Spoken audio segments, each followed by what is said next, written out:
আসসালামু আলাইকুম। তো আজকে সকাল থেকে উঠে দেখি কুয়াশা অনেক, তো ভাবলাম বাড়িতে যা আছে সব কিছু দিয়ে একটু পিকনিক করে খাই, মানে পিকনিক বলতে খিচুড়ি রান্না করে খাই। আমরা 4 জন খাবো। এই যে আমার হেল্পিং হ্যান্ড আলু ছিলতেছে। আর ওদেরকে বললাম কার কার বাসায় কি কি আছে নিয়ে আসো। ওদের বাসা থেকে যে সবজি নিয়ে আসছে সেগুলো আমি এখন বাইরে বসে কেটে নিচ্ছি। হাসিনা আপা কই গেছে রে তাসবি?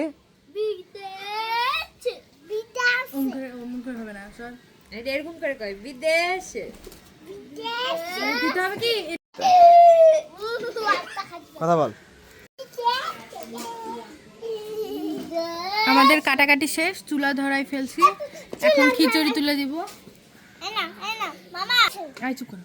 আম্মু মাংস রান্না করছে, সেই কড়াইটাতেই উঠাই দেবো। চাল ডাল একসঙ্গে ধুয়ে নিছি, দিয়ে দিব এখন। এখানে সবজি কেটে নিছি, সিম, আলু, গাজর, ফুলকপি, এগুলো দিয়ে দিব এখন।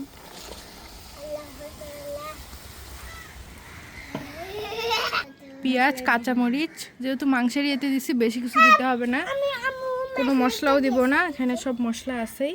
তো অল্প একটু পেঁয়াজ কাঁচামরিচ দিয়ে দিব, লবণ দিয়ে দিচ্ছি পরিমাণ মতো, হলুদ দিয়ে দিচ্ছি পরিমাণ মতো, হলুদটা একটু কমই দিব।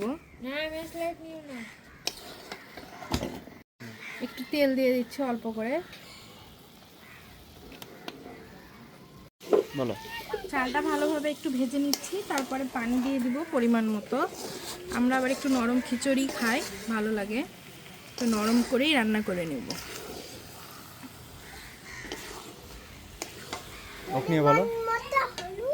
ওই যে এরা যা বিরক্ত করতেছে, মানে এদেরকে সঙ্গে নেওয়া মানে ভুল করা।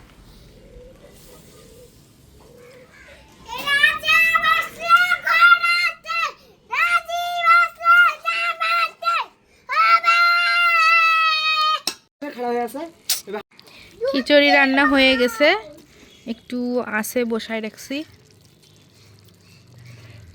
আর এখানে সালাদ কাটা হচ্ছে। সবাইকে খাবার বেড়ে দিচ্ছি এখন। আম্মুকে দিলাম, নাও, ছোট পিকুকে দিব এখন।